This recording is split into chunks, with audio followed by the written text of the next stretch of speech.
സംസ്ഥാനത്ത് അടുത്ത 4 ദിവസം കൂടി മഴയ്ക്ക് സാധ്യതയുണ്ട് എന്നുള്ളതാണ് കേന്ദ്ര കാലാവസ്ഥാ വകുപ്പ് അറിയിക്കുന്നത്. ചക്രവാത ചുഴിയുടെയും ന്യൂനമർദ്ദത്തിൻ്റെയും സ്വാധീന ഫലമായിട്ടാണ് വരും ദിവസങ്ങളിൽ മഴ കിട്ടുക. എനിക്കൊപ്പം കേന്ദ്ര കാലാവസ്ഥാ വകുപ്പ് ഡയറക്ടർ നീത കെ ഗോപാലുണ്ട്. മാഡം, എങ്ങനെയാണ് അടുത്ത ദിവസങ്ങളിൽ ഈ ചുഴലിക്കാറ്റിൻ്റെയും ചക്രവാത ചുഴിയുടെയും ന്യൂനമർദ്ദത്തിൻ്റെയും ഒക്കെ സ്വാധീന ഫലമായി മഴ കിട്ടുമെന്നുള്ളതാണല്ലോ പ്രവചനം.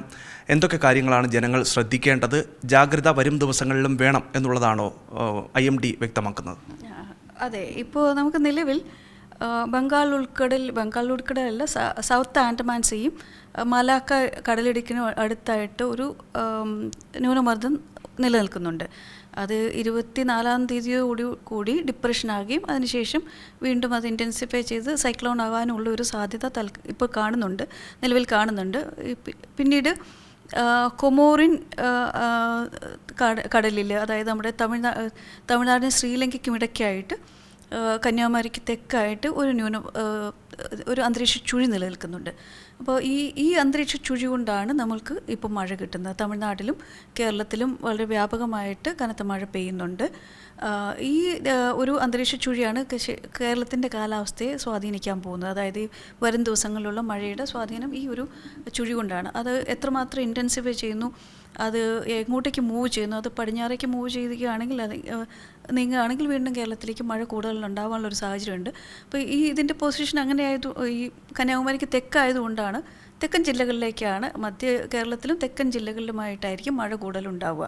മലയോര മേഖലകളിലടക്കം ആളുകൾ ജാഗ്രത പുലർത്തേണ്ട സാഹചര്യം നിലവിലുണ്ടോ? മറ്റൊന്ന്, സാധാരണഗതിയിൽ മഴയുമായി ബന്ധപ്പെട്ട് IMD ജാഗ്രതാ നിർദ്ദേശങ്ങളും അതോടൊപ്പം തന്നെ പ്രിക്കോഷൻസും ഒക്കെ കൃത്യമായി നൽകാറുണ്ട്. അതേപടി അങ്ങനെ പുലർത്തി പോന്നാൽ മതിയോ? അത് വേണ്ടിയിരിക്കുന്നു. കാരണം കഴിഞ്ഞ ദിവസങ്ങളിലും നമ്മൾ കണ്ടിട്ടുണ്ട് അതിശക്തമായ മഴ പെയ്യുന്നതായിട്ട്. ഒരു ചെറിയ ഇടവേളയിലുള്ള ആ മഴ അത് തുലാവർഷകാലത്തും അത് തുടരുന്നുണ്ട്. ഇന്നലെയും നമ്മൾ കണ്ടു, പല സ്ഥലങ്ങളിലും ചുരുങ്ങിയ സമയത്തിനകത്ത് അതിശക്തമായൊരു ഒരു സ്പെൽ മഴ പെയ്തങ്ങനെ പോകുന്നു. അപ്പോൾ അങ്ങനെയുള്ള മഴ ഈ മിന്നൽ പ്രളയത്തിനും ഒക്കെ കാരണമാവുന്നതുകൊണ്ട് ഈ ജാഗ്രതാ നിർദ്ദേശങ്ങളെല്ലാം അതെല്ലാം പാലിക്കേണ്ടിയിരിക്കുന്നു.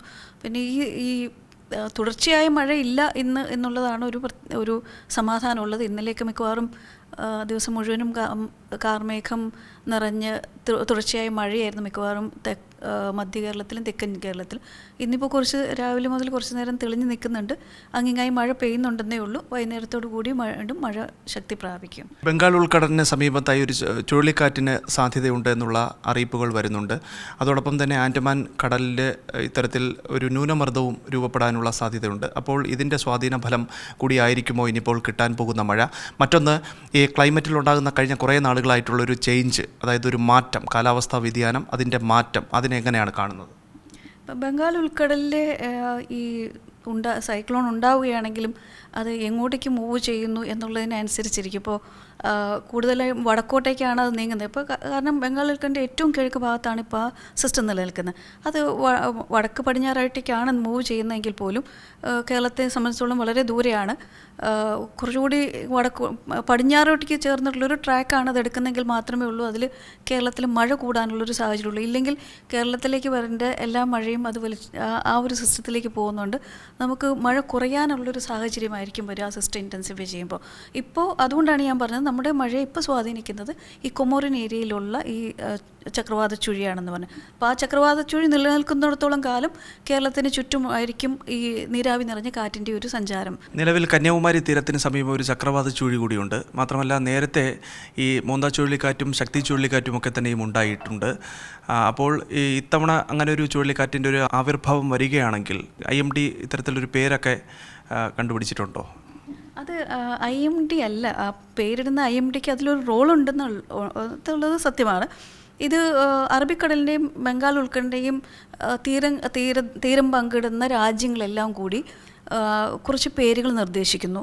അപ്പോൾ ഈ IMD നമ്മുടെ ഈ റീജിയനിലെ ചക്രവാതങ്ങളുടെ അല്ലെങ്കിൽ സൈക്ലോണിൻ്റെ സ്പെഷ്യലൈസ്ഡ് സെൻറ്റർ ആയതുകൊണ്ട് ഈ പേരുകളെല്ലാം കൂടി ഒരു ലിസ്റ്റ് ഉണ്ടാക്കി ആ ലിസ്റ്റ് WMO അല്ലെങ്കിൽ ലോക കാലാവസ്ഥ കേന്ദ്രം ഓർഗനൈസേഷൻ അത് പല രീതിയിലുള്ള പരിശോധനകൾക്ക് വിധേയമാക്കിയിട്ട്, അതായത് തർക്കങ്ങളൊന്നും ഉണ്ടാവാത്തതും ജനറൽ ന്യൂട്രലായിട്ടുള്ള അല്ലെങ്കിൽ ഏതെങ്കിലും ഒരു കമ്മ്യൂണിറ്റിയോ അല്ലെങ്കിൽ ഏതെങ്കിലും ഒരു റേസിനെയോ അങ്ങനെയൊന്നും ഒരു രീതിയിലും ദോഷകരമായി കാണാത്ത രീതിയിലുള്ള ഒരു ലിംഗ്വിസ്റ്റിക് എക്സ്പേർട്ട് അത് എക്സാമിൻ ചെയ്തിട്ടാണ് ഫൈനൽ ലിസ്റ്റ് ഉണ്ടാക്കുന്നത്.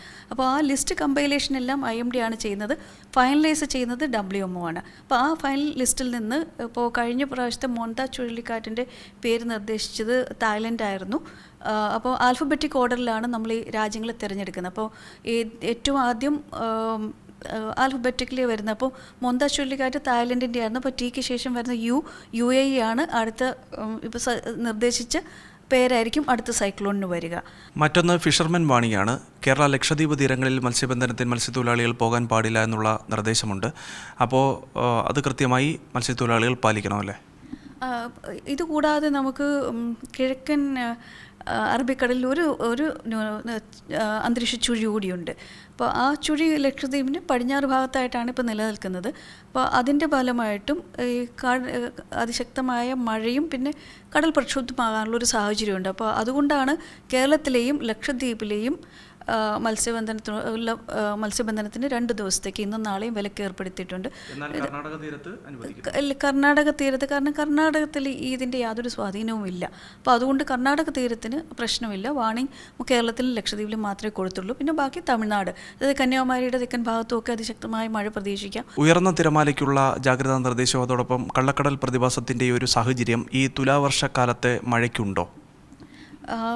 ഇതിപ്പോൾ നമുക്ക് 2 കാരണങ്ങൾ കൊണ്ട് ഈ മത്സ്യബന്ധനത്തിലുള്ള വിലക്ക് വരാൻ സാഹചര്യമുണ്ട്. ഈ ഒരു സീസണിൽ നവംബർ മാസത്തിൽ സാധാരണഗതി ഇപ്പം നമുക്ക് മഴയുള്ളതുകൊണ്ട് മഴയുമായിട്ട് ഡയറക്റ്റുള്ള അല്ലെങ്കിൽ കാറ്റും കോളും ഉണ്ടാവാനുള്ളൊരു സാധ്യതയുണ്ട്. അതുകൂടാതെ രണ്ടാമത്തെ സാഹചര്യമാണ് ഈ കള്ളക്കടൽ എന്ന് പറയുന്നത്. അപ്പോൾ കള്ളക്കടൽ എന്ന് പറയുന്നത് നമുക്ക് മഴയോ അങ്ങനെ ലക്ഷണങ്ങളോ ഒന്നും ഇല്ലാത്തപ്പോൾ കടൽ പ്രക്ഷുബ്ധമായിരിക്കുന്ന അവസ്ഥയാണ് നമ്മൾ കള്ളക്കടൽ എന്ന് പറയുന്നത്. അപ്പോൾ അത് സാധാരണഗതിയിൽ നമ്മുടെ ദക്ഷിണാർദ്ധ ഗോളത്തിൽ നിന്ന് എന്തെങ്കിലും ഇതുപോലെ സിവിയർ ആയിട്ടുള്ള വെതർ സിസ്റ്റംസ് ഉള്ളപ്പോൾ അവിടെ നിന്ന് വരുന്ന തിരകൾ ഭൂമധ്യരേഖ കടന്ന് ഉത്തരാർദ്ധഗോളത്തിൽ അല്ലെങ്കിൽ നമ്മളുടെ കടലിലേക്ക് വരുമ്പോഴാണ് നമ്മളതിനെ കള്ളക്കടൽ എന്ന് വിളിക്കുന്നത്. വരും ദിവസങ്ങളിലും സംസ്ഥാനത്ത് മഴയുണ്ടാകും. അപ്പോൾ മഴയെ കൃത്യമായി കരുതിയിരിക്കണം. തിരുവനന്തപുരത്ത് നിന്ന് PV രഞ്ജിത്തിനൊപ്പം അഭിജിത്ത് ജയൻ, സി മലയാളം ന്യൂസ്. ഏറ്റവും പുതിയ വാർത്തകളും വിശേഷങ്ങളും വിരൽത്തുമ്പിലറിയാൻ സി മലയാളം ന്യൂസ് എല്ലാ ഡിജിറ്റൽ പ്ലാറ്റ്ഫോമുകളിലും ലഭ്യം.